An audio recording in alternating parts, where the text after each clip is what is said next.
A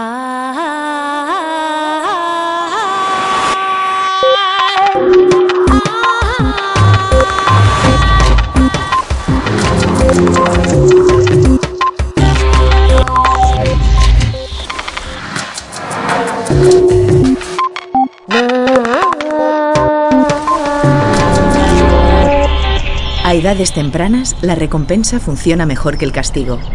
Jay Belsky. En ninguna escuela, en ninguna universidad, enseñan qué hay que saber para ser un buen padre o una buena madre, ni qué es lo más importante en el desarrollo de un bebé. Cada familia ha de encontrar la mejor vía a la hora de preparar a sus hijos para convertirse en adultos sanos. Pero seguro que algunas pautas o descubrimientos de la ciencia pueden ayudar a hacerlo mejor. Eduardo Punset nos descubre hoy, de la mano del psicólogo Jay Belsky de la Universidad de Londres, hallazgos sorprendentes sobre la influencia de los padres en los hijos y sobre la complejidad de las relaciones familiares.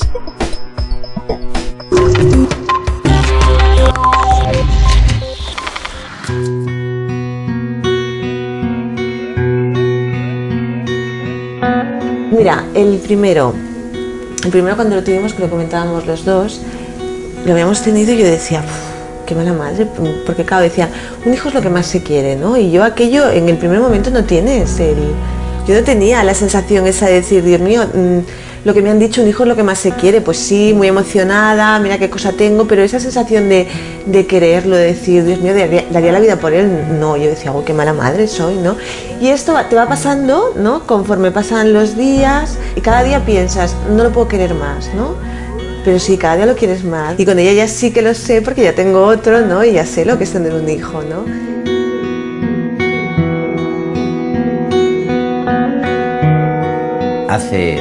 Hace muy pocos años nadie hablaba de a ver qué les pasaba a los niños o a los fetos cuando estaban todavía en el vientre de su madre, para saber cómo se comportarían cuando fueran adultos. Nadie veía esta relación misteriosa entre la infancia y el comportamiento de los adultos.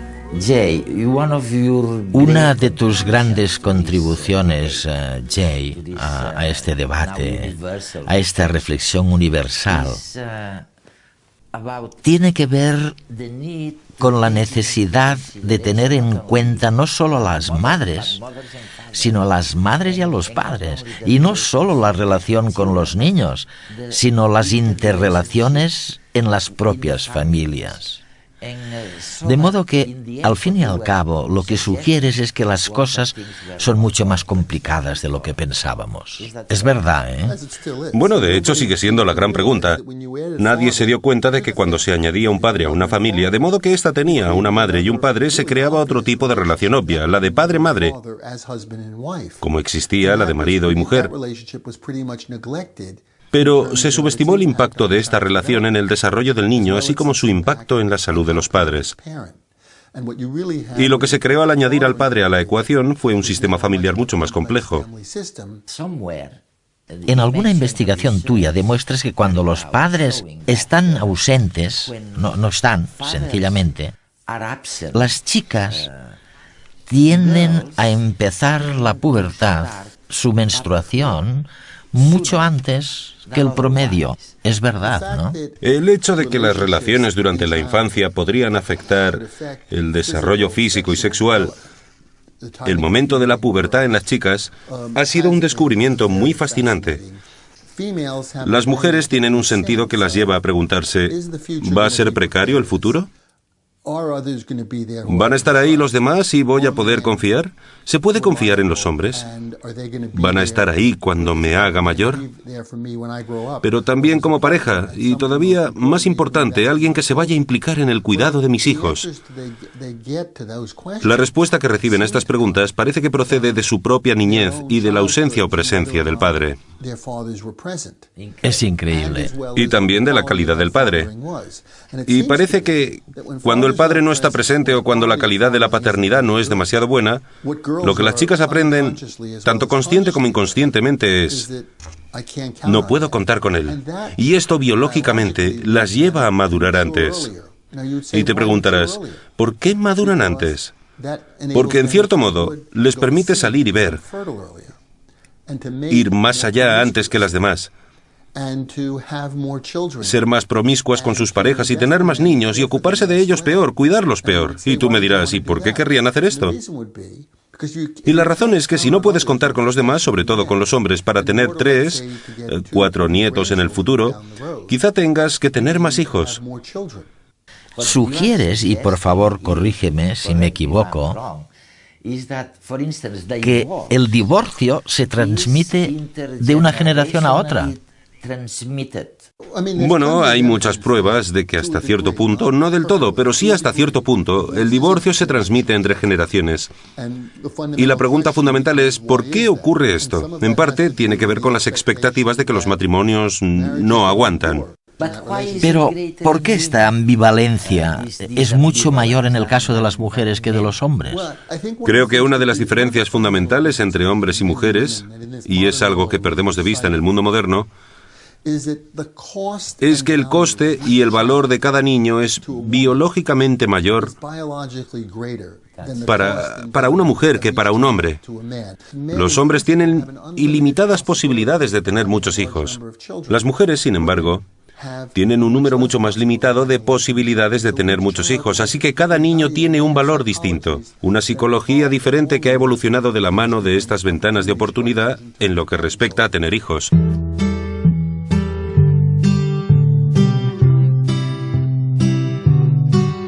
Me gusta pues que nos sonriamos, ¿no? Cuando nos levantamos, eso me gusta mucho, mucho, mucho.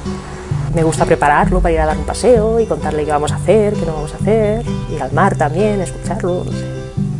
Darle el pecho es una gozada, porque en ese momento pues está ahí contigo, te mira, se nota que te agradece, ¿no? Diciendo, ¡ay, qué bien!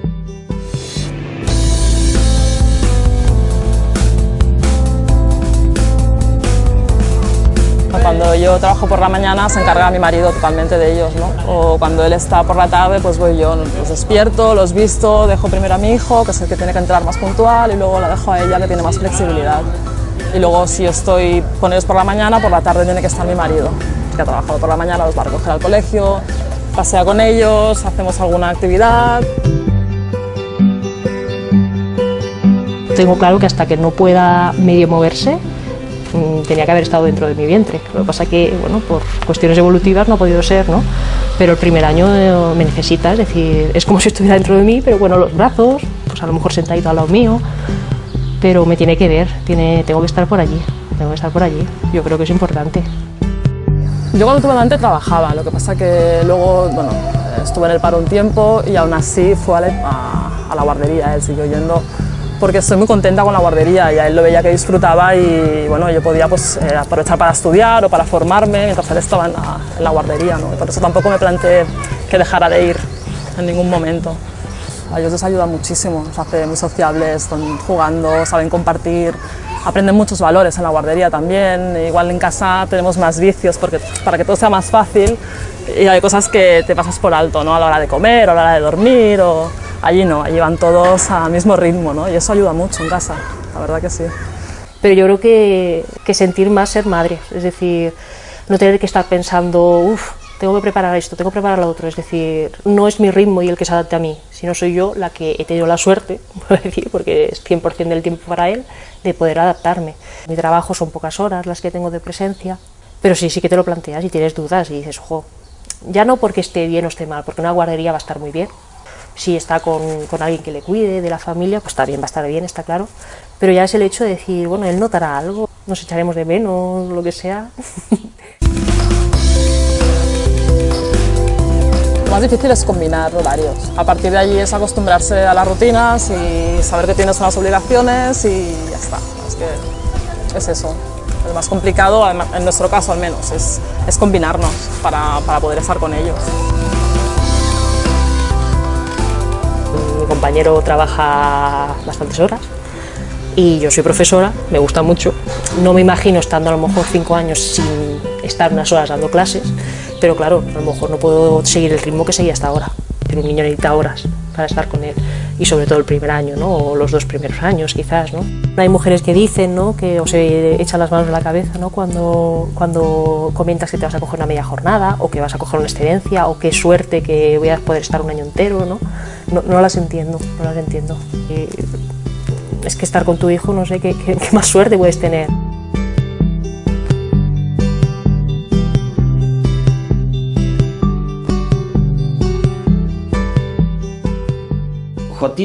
Lo que realmente me fascina y me resulta increíble es cuando concretamos y nos fijamos en la edad, porque hay diferencias también en función de la edad. Saber si fue antes de los 5 años o si le ocurrió después. No se sabe con precisión todavía, pero hay indicios de que hay un periodo sensible que se produce durante estos 3, 5 o 7 primeros años de vida, cuando esta niña codifica información fundamental sobre la disponibilidad de los hombres, la fiabilidad de los hombres, y recoge dicha información basándose en la presencia o no de su padre, en la calidad del tiempo y atención que le brinda. Parece que se llevó a cabo un enorme experimento a principios de la Segunda Guerra Mundial, cuando 2 o 3 millones de niños fueron alejados de las grandes ciudades como Londres, donde estamos ahora, claro. Fueron separados de sus padres y de sus madres, de sus progenitores, y quedaron a cargo de alguien en el campo, un familiar. Uno de los hallazgos ha sido que cuando estos niños fueron alejados con anterioridad a este periodo crítico y esencial de la edad que tú comentas, las consecuencias fueron peores que en otros casos. Fue una investigación llevada a cabo por el Birkbeck College, donde trabajo en Londres. Y sí, lo que hicieron fue reunir a mucha gente mayor, algunos de los cuales fueron enviados al campo en los primeros años de su vida durante la Segunda Guerra Mundial. Otros tenían más edad cuando se les trasladó y algunos nunca fueron trasladados. Y parece que los efectos negativos sobre los niveles de ansiedad y estrés eran mayores para las mujeres que habían sido trasladadas siendo más jóvenes. Con lo que hemos dicho hasta ahora, yo creo que hay datos suficientes para constatar una cosa importantísima que no sabíamos antes, ¿no? Y es que tenemos que cuidar muchísimo más de lo que estamos haciendo, el aprendizaje social y emocional de los niños, y no solo el aprendizaje cognitivo o de orden académico. He oído, por ejemplo, o le he oído en algún sitio, que cuando los niños son muy pequeños es mejor felicitarlos que corregirlos. Y cuando ya están en la pubertad es mejor decirles claramente, no, te has equivocado, en lugar de felicitarles. ¿Cuál es la situación? Es que no lo sabemos. ¿Qué debería hacer con mis nietas? Podría decirse que es como si tuviéramos una zanahoria para conseguir lo que queremos, un premio. La idea es que al premiar, animar, apoyar, alabar, parece que se consiguen mejores resultados si esperamos que los niños se porten bien. Que se coman los guisantes, que colaboren, que arreglen su cuarto, que esperen su turno, que escuchen atentamente. Mejor que si nos enfadamos con ellos, los castigamos o los amonestamos. Pero esto no significa que los castigos adecuados no sean útiles. Es cuando se convierte en una excepción en nuestra estrategia con el niño, cuando es útil, sobre todo cuando se acompaña de palabras como, ah, muy bien, hiciste esto, muchas gracias, ten esto. Pero al mismo tiempo, es importante no recompensarlos todo el rato y por todo, porque entonces devaluamos la moneda. Pero para complicar las cosas, en general hay 2 personas, quiero decir, el marido y la mujer. Dices que no debemos ser necesariamente un frente unido, que deberíamos buscar formas de actuar que fueran complementarias. De lo que hablamos aquí es de la paternidad compartida. Paternidad. Y se puede pensar en la paternidad compartida como en algo bueno, cooperativo y positivo, o como en algo más negativo y no cooperativo. Si tu mujer le dice al niño, vamos arriba, que te toca el baño, Tú, como marido, puedes decir: venga, Tommy, ve arriba con tu madre a bañarte. Y está bien, pero es una simple reiteración o repetición. Una reiteración. Es mucho más eficaz y mucho más satisfactorio para tu pareja, incluso para tu hijo, decir algo que complementa y añade algo a lo dicho. Venga, ve arriba con tu madre a bañarte y después te leeré un cuento. Entiendo. De esta forma aumenta la motivación y el deseo del niño. No digo que simplemente reiterar lo que tu mujer o pareja acaba de decir no sea bueno, sino que no es tan hábil como complementarlo, añadir algo, contribuir con un poquito más. Lo que realmente no hay que hacer es contradecirlo. Parece que otra manera de utilizar la paternidad erróneamente, y sucede sobre todo con los maridos y los padres, es cuando intentan ser el colega o el compañero o el amigo del niño, hasta el punto de que realmente se olvidan de los objetivos de la paternidad. Cuando te refieres a esto, explícame lo que quieres decir. El problema de querer ser amigo de tu hijo es que puedes acabar anulando al padre responsable, al que tiene que negar privilegios, al que tiene que castigar, al que tiene que hacer que el niño se sienta responsable de sus actos. Y al niño puede resultarle difícil de entender. Pensaría: pensé que eras mi amigo, pensé que eras mi colega. Mis amigos, mis compañeros no me dicen lo que tengo que hacer y lo que no tengo que hacer. Por eso, lo que yo digo es que no debemos querer ser amigos de nuestros hijos. Tenemos toda la vida para hacerlo y serlo, cuando sean jóvenes adultos. ¿Y después?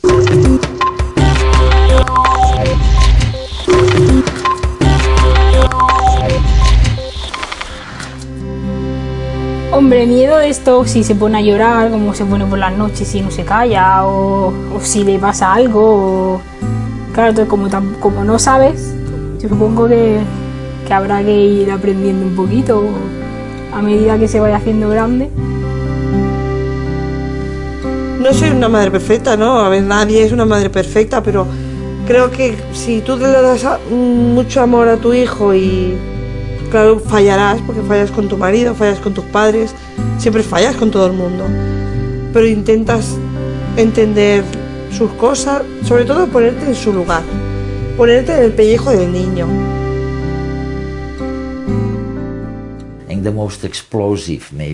Jay, quizás la parte más explosiva de nuestra reflexión. Me refiero a las guarderías, que se ocupan de los niños porque las mujeres están trabajando. Y es algo por lo que obviamente no pueden ocuparse de sus hijos. Según los resultados que se desprenden de tus investigaciones, las guarderías no son buenas, o no son tan buenas como pensamos que serían para el futuro de los niños. ¿Cómo podríamos resumir esta situación? Creo que en lo que respecta a las guarderías y a cualquier otro método de cuidado infantil no materno que utilizan las familias, a menudo es realmente ambivalente.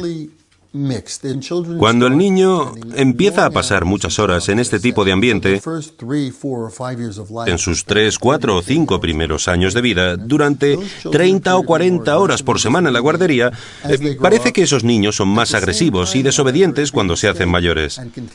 Sin embargo, también sería un error condenar a todas las guarderías o cuidadores infantiles como algo malo, porque no es cierto. Hay muchas pruebas, y hablo ahora de lo bueno, de que unos cuidados infantiles de calidad, que sean dispensados por un personal sensible y atento, fomentan el desarrollo cognitivo y lingüístico del niño. De modo que, en mi opinión, la moraleja parece ser que si se van a utilizar estos servicios, si se puede, es mejor empezar después de los 4 o 5 primeros años de vida del niño, en lugar de empezar demasiado temprano. Tenemos que intentar que sean los mejores cuidados posibles. La triste verdad es que en algunos países pagamos más por aparcar el coche que por aparcar a nuestros hijos. Pero quiero que quede claro, no hay que dramatizar. Nadie está hablando aquí de que muchas horas en manos de cuidadores infantiles vaya a transformar a los niños en asesinos del hacha. Parece que, si es cierto lo que estamos sugiriendo, entonces estamos en una especie de prehistoria de lo que el Estado podría o debería hacer para cambiar todo eso. Ahora tenemos a las jóvenes generaciones que dicen que Europa se ha equivocado porque no han dado suficientes ayudas para que una mujer joven y con un hijo pueda estudiar. Pero, ¿qué nos depara el futuro? Lo que me gustaría que ocurriera en el futuro es que los gobiernos dejaran elegir a nuestras familias. Es decir, me siento consternado cuando veo que los gobiernos deciden subvencionar a las familias que dejan a sus hijos con cuidadores y hacen pagar más impuestos a las familias que deciden trabajar media jornada. A mí esto no me parece igualitario, no me parece justo. ¿Por qué no darles recursos a las familias y decirles qué queréis hacer con estas ayudas familiares o subsidios por hijo? ¿Queréis pagar las cargas sociales y que alguien esté en casa ocupándose de vuestro hijo?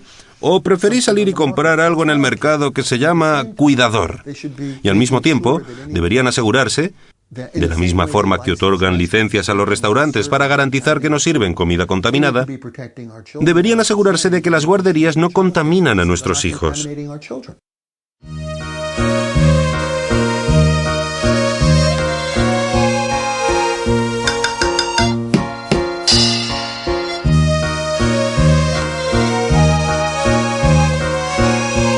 Nació Jan y por la mañana se queda con mi madre mientras yo voy a trabajar. La faena de un abuelo no es educar a tu hijo, porque los abuelos lo que hacen es criar a los nietos y es su faena. Y claro, si ya una persona que es afín a tus ideas y que respeta tu manera de educar y tal, ya modifica en cierta manera, ¿no?, los valores que tú le das a ese niño, que no va a pasar, ¿no?, si lo llevas tantas horas con gente que tampoco sabes cómo son, ni qué le vas a enseñar, ni nada, ¿no? ¿Y esto qué es? ¿Pat o por?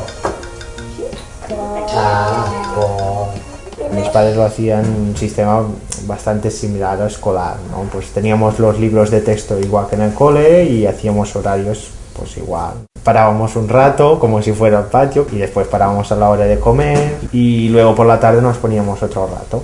A las 5:30 o las 6. Acabábamos los libros, no como en el cole, que ya me he enterado que no se acaba. Cuando ves que has estado mucho tiempo ahí enseñándole una cosa y aprendió una letra o empieza a leer, pues claro, te da mucha satisfacción también. Aparte de que estás todo el día con ellos, que eso también para mí va a ser lo mejor. Pues ni que sea para jugar, no solo para aprender, porque escuela en casa no es solo aprender, también es jugar mucho. Una de las esencias de la educación en familia es el hecho de que permite mantener esa unidad, esos valores que conservan esa estructura y que la vida escolar, la vida laboral convencional hace que los padres y los hijos sean perfectos desconocidos entre ellos. Arriba, abajo, rueda y sale. Ahora puntito. Sí que sabes hacer el puntito tú. Ahí, muy bien. La educación en familia lo que hace es, en general, tiende a ver a la persona, al ser humano, como un todo. Toca todos los aspectos. Entonces, ¿se toca el tema académico? Sí, pero se toca el tema emocional, básicamente, se toca el tema creativo. Si solo lo valoramos la persona como lo que tiene a nivel académico, pues bueno, estaremos valorando de una manera muy limitada. El educar en casa lo que tiene, ya sabes, que donde puede flojear más es en la socialización. Por eso somos más conscientes de que, yo qué sé, si los niños piden, pues podríamos ir a casa de no sé quién, pues siempre priorizamos, ¿no?, que estén en contacto con otros niños. Si salimos antes de las 12 de casa, fijo que alguno u otro nos para por la calle a preguntar: ¿y tú qué? ¿Que no vas al cole? ¿Que estás malito? No, y él responde: no, es que yo hago escuela en casa. Ah, ¿y eso? Pero entonces ya se dijeron a mí: ¿y esto es legal? Y bueno, el típico cuestionario, ¿no?, que haces las preguntas de memoria, las respuestas, respondes. No es legal ni es ilegal. Pues si no está especificado en ninguna ley que se puede hacer ni que no se puede hacer. Que algún vecino se queja o que sea, pues sé que tenga los servicios sociales, pero bueno, tú demuestras que estás educando a tus hijos, que no es absentismo ni abandono, y en principio no hay ningún problema, pero que tampoco es ilegal, ¿no? El hecho de educar en casa no limita muchas veces abre más opciones. Realmente, ¿qué es más limitador? El que los niños puedan perderse algunas salidas extraescolares o realmente tener la gran libertad de poder decidir en cada momento qué es lo que quieren hacer, cómo quieren hacerlo, y el no apresurarse, ¿no? El darse más tiempo para crecer y para madurar. Siempre hay dos miedos, aunque a lo mejor cuando sean mayores pues no les guste y quieran ir al cole. Pero a lo mejor si lo llevas al cole después no les gusta y piden que cómo es que los has llevado al cole habiendo otra opción. Es que siempre te cuestionarán, no haga lo que hagas, por tanto haces lo que crees mejor para ellos en el momento.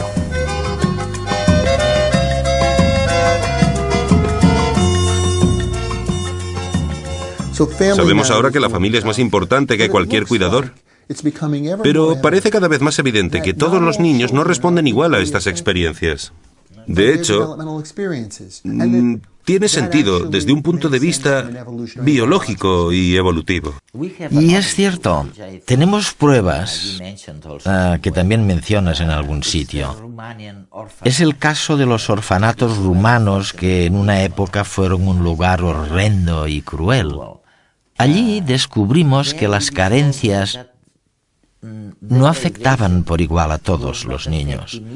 Algunos se vieron afectados muchísimo, pero otros te sorprendiste al descubrir que apenas habían tenido ningún efecto para ellos. Sí, es como si oyeran llover, oímos hablar de ello constantemente. Llamamos a estas personas resilientes, personas que sobreviven a las peores calamidades, que crecen en familias muy pobres, que han sido maltratadas por sus padres, que han crecido en viviendas horribles y sin embargo lo superan y les va bien. Mi hipótesis es que a estos niños las experiencias que han vivido no les influyen demasiado. Serían los mismos en un ambiente malo que en un ambiente bueno. Los demás, en cambio, si están en un ambiente malo se hunden, les va mal, pero si estuviesen en un entorno bueno saldrían adelante y les iría bien. Cuando los cuidados son buenos, cuando los padres son sensibles, cuando el matrimonio es sólido, sacan un partido inmenso de todo ello. Son maleables, reaccionan de muchas formas distintas, son organismos plásticos. Sí, en realidad los neurólogos hablan de la plasticidad del cerebro. Así es, pero creo que hay diferencias individuales en cuanto a la plasticidad. Creo que en función de sus experiencias, algunos niños son más plásticos y maleables que otros. ¿Es algo innato a la genética? ¿O acaso es algo inducido y configurado por el ambiente? Hay pruebas que demuestran que ambas posibilidades pueden ser ciertas. Yo creo que algunas de las variaciones de la plasticidad, algunas de las diferencias son genéticas. Pero también hay pruebas de que cuando las madres están muy estresadas durante el embarazo, los bebés acaban siendo más irritables. Tienen un temperamento más complicado y parece que se trata de un marcador de la sensibilidad al entorno, de la mayor plasticidad, como he comentado. Si es un buen entorno, y quizás sea la excepción habida cuenta de lo que ocurrió antes del nacimiento, las cosas irán bien. Pero si es un mal entorno, algo probable, teniendo en cuenta lo que ocurrió antes, las cosas irán mal. Así que ambos casos son posibles. La plasticidad puede tener su origen en la naturaleza, en los genes, donde unos son más plásticos que otros, pero también podemos tener un origen basado en el ambiente, en función de la programación manipulada y del estrés vivido durante el embarazo. Lo que hemos descubierto, y eso todavía no se sabe en la calle de manera suficiente, es que una gestión deficiente, privada de cariño y de inteligencia de las emociones de un niño en edades muy cortas, incide de manera directa en el comportamiento de este niño cuando es adulto, cuando es mayor. El amor de una madre hacia un hijo es estar continuamente enamorada. Eso que se vive cuando uno se enamora, ese sin vivir, pues con un hijo es eso.